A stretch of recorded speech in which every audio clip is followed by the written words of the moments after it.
Hi, welcome to Anatomy for Figure Drawing, Mastering the Human Figure, where you'll learn how to draw professional figures to land your dream job.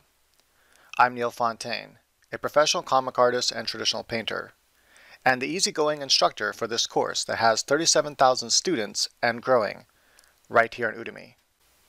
I take you through a unique and easy-to-follow method for learning to draw the human figure. At the end of this course, you will draw beautiful women and nice-looking men that are needed in the art industry.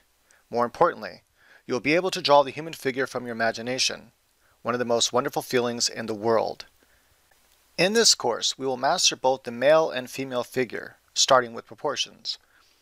We will also learn the skeleton, the mannequin, muscles and where they attach, muscle dynamics, like how they change when flexed in different poses, the differences between the male and female figure, how to draw fat in the body in different body types.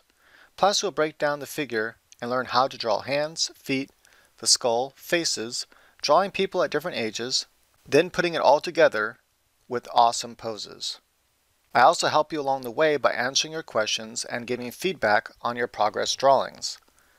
This is a massive course that students have said taught them more than 4 years in art school. It is for the beginner or the experienced artist looking to master the human figure. Feel free to look through the course. I'll see you inside.